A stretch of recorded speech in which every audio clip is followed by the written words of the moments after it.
Hello students, welcome to today's class session. आज के class में हम लोग ग्रेविटेशन क्लास 9 का जो टॉपिक है उसका इंट्रोडक्शन पार्ट हम लोग आज पढ़ाने वाले हैं। आज का क्लास बहुत ही इम्पॉर्टेंट इसलिए होने वाला है क्योंकि ग्रेविटेशन का जो इनिशियल स्टार्टिंग पॉइंट कहाँ से आ रहा है वो हम लोग सब डिस्कस करेंगे धीरे धीरे। So you must watch the whole video. Introduction part में फर्स्ट ऑफ ऑल ग्रेविटेशन में आते हैं Newton's law of gravitation. Newton's law of gravitation. Okay, so actually हम लोग इसी को लेकर आज हम लोग आज के क्लास में डिस्कस करेंगे। आज का क्लास का मेन टॉपिक यही है, Newton law of gravitation as a whole. So gravitation part में फर्स्ट ऑफ ऑल एक ही साइंटिस्ट का नाम आते हैं, सर आइजैक न्यूटन। जो एप्पल का स्टोरी था वो ज़रूर सुना होगा कि एक एप्पल पेड़ से होकर गिरा उसके सिर के ऊपर या फिर उसके सामने, तो वहाँ से एक्चुअली स्टार्ट हुआ कि ग्रेविटेशनल लॉ का, कि ये एप्पल नीचे ही क्यों गिरा, ऊपर भी तो जा सकता था। Why it falls in downward direction. So इसका क्वेश्चन एक्चुअली न्यूटन ने दिया है with his laws. So gravitational law में फर्स्ट ऑफ ऑल क्या आते हैं, सपोज दो ऑब्जेक्ट हम लोग पकड़ लेते हैं। सपोज एक ऑब्जेक्ट यहाँ पे है और एक ऑब्जेक्ट यहाँ पे है। इसका मास है स्मॉल m, इसका मास है कैपिटल M। ओके, और दोनों के बीच का जो डिस्टेंस है वो उससे सेपरेशन है स्मॉल r, इन दोनों के बीच। और ये दोनों ऑब्जेक्ट जो है any object in the universe. Okay, any object in the universe. First of all हम लोग एक लाइन लिखते हैं कि ग्रेविटेशनल फोर्स क्या है। It is the attraction between the attractive force between any two objects in the universe। Okay, universe में कोई भी आप ऑब्जेक्ट ले लो, macroscopic object, not microscopic, macroscopic कोई भी ऑब्जेक्ट ले लो, इन दोनों के बीच ग्रेविटेशनल फोर्स जो है ऑलवेज रहेगा और वो ऑलवेज अट्रैक्टिव इन नेचर होता है। सो यहाँ पे हम लोग जो डिस्कस करने वाले हैं कि दो ऑब्जेक्ट हम लोगों ने ले लिया और यहाँ पे इन दोनों के बीच का जो डिस्टेंस है r डिस्टेंस है। तो न्यूटन ने क्या बोला कि यहाँ पे जो फोर्स रहता है वो फोर्स होता है product of masses. Okay, m into m, product of masses, इन दोनों का मास का प्रोडक्ट होता है। And also directly proportional to 1/r²। Okay, यहाँ पे फोर्स जो है directly proportional to product of masses, इसको हम क्या बोलेंगे, product of masses. Okay, and inversely proportional to square of distance between them, distance between them. तो एज ए होल अगर हम लोग इसको एक साथ लिखेंगे वो हो जाएगा F proportional to small m capital M by r²। अभी ये प्रोपोर्शनलिटी साइन को उठाने के लिए हम लोग को एक कांस्टेंट यहाँ पे लाना पड़ेगा which is equal to G, capital G m by r²। Okay, so ये बन गया हम लोग का ultimate form, F equal to GM by r²। इसको हम लोग शेड करके रखते हैं। Okay, F equal to GM by r²। तो what is G actually here? G stands for gravitational constant, gravitational constant. ठीक है, G का नाम है gravitational constant which is equal to 6.67 into 10⁻11 Newton metre square पर kg²। ओके, ये है G का वैल्यू और वो ऑलवेज कांस्टेंट रहता है, ऑलवेज कांस्टेंट, ये कांस्टेंट वैल्यू है। ओके ओके, जी का वैल्यू इस तरीके से कैसे निकाला, ये जो वैल्यू निकाला किसी न किसी ने तो निकाला होगा, कैसे निकाला? इसका वैल्यू जो है कैवेंडिश मेथड से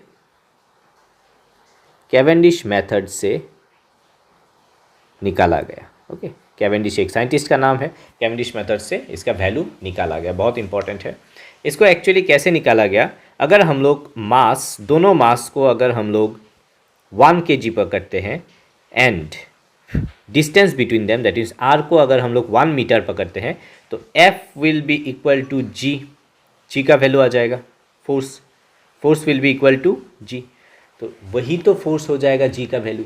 तो इसी तरीके से कैवेंडिश ने यहाँ पे जी का वैल्यू निकाला है। सो आई होप यहाँ पे आप लोगों को जो न्यूटन का जो फोर्स है यहाँ पे कोई भी प्रॉब्लम नहीं है। वन मोर थिंग यहाँ पे और एक बहुत ही इंपॉर्टेंट पार्ट अभी डिस्कस करने वाले हैं, the properties of gravitational force. Force का कुछ प्रॉपर्टीज़, बहुत सारा प्रॉपर्टीज़ है, बहुत इंपॉर्टेंट प्रॉपर्टीज़ है, वन बाय वन हम लोग डिस्कस करेंगे। It always obeys inverse square law, यानी कि इसका जो फोर्स है, अगर हम लोग सेपरेशन को बढ़ाते हैं, डिस्टेंस को आर को बढ़ाते हैं, तो इसका जो फोर्स है बहुत जल्दी कम हो जाएगा। ओके, एक होता है लीनियरली, 1/r होता है एक लीनियरली एज ए कांस्टेंट वे में कम होता जाएगा, और एक होता है बहुत जल्दी से। यहाँ पे अगर सपोज f है फोर्स, अगर हम लोग डिस्टेंस को बढ़ा दिया तो यहाँ पे f/4 हो जाएगा, f/2 नहीं होगा, f/4। बहुत जल्दी तरीके से यहाँ पे फोर्स डिक्रीज करता है या फिर इंक्रीज करता है, इसलिए इनवर्स स्क्वायर लो। ओके, सेकंड हो जाएगा it is always attractive force.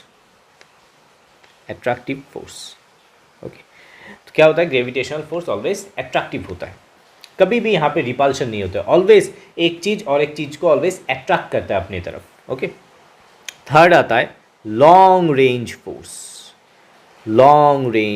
Very important. Long range force means बहुत दूर दूर तक इसका फोर्स का इफेक्ट आता है, जैसे कि सन अर्थ के बीच, ओके, देन अर्थ मून के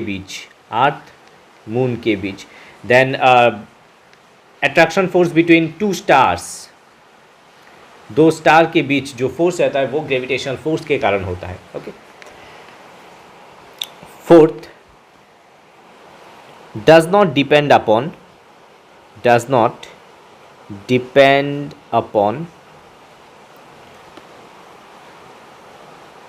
the medium in which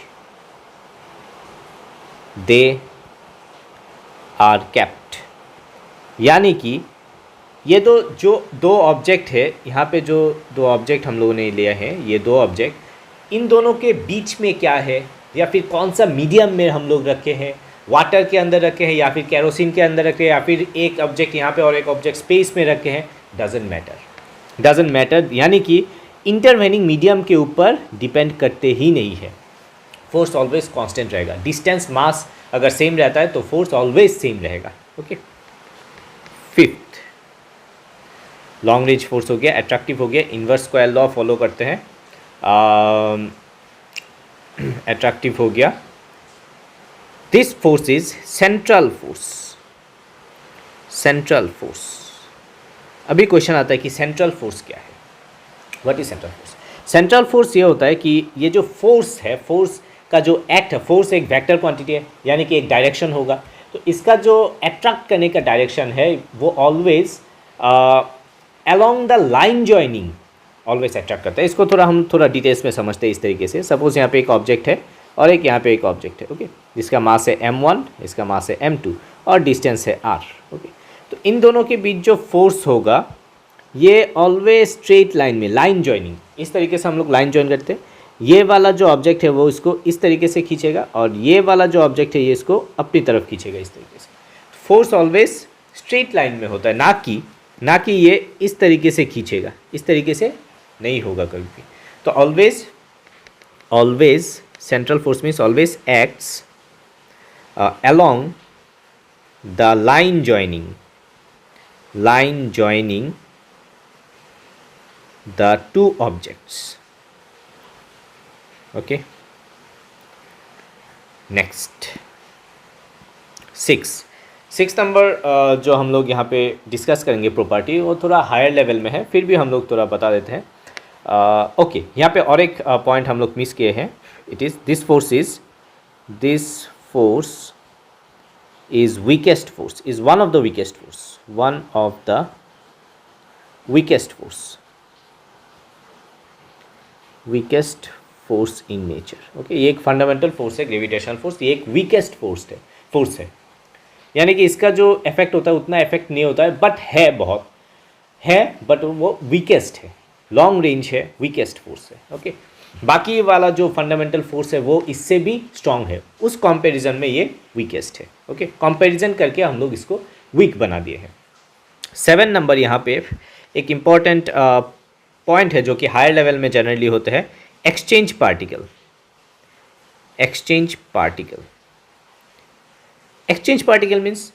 particle means in दोनों के बीच में जो, यहाँ पे आप देखिए, ये जो ऑब्जेक्ट है और ये जो ऑब्जेक्ट है, इन दोनों के बीच में तो एक फोर्स आ रहा है ना, तो फोर्स यानी कि कुछ ना कुछ तो यहाँ पे होगा मीडियम में। ये बॉडी और एक बॉडी के बीच अगर फोर्स होता है तो यहाँ पे तो मीडियम में कुछ ना कुछ तो रहना चाहिए, कुछ ना कुछ तो होगा। कनेक्ट कैसे होता है ये दो object?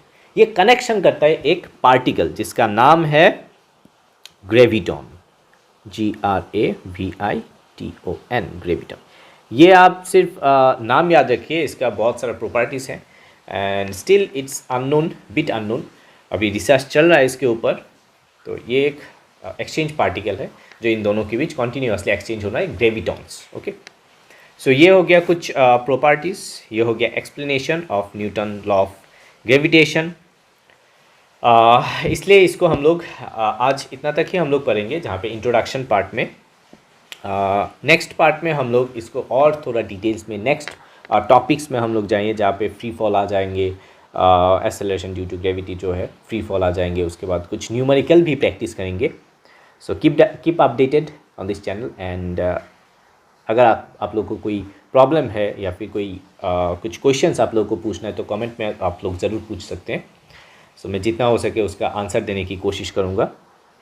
So with that, thank you very much and all the best.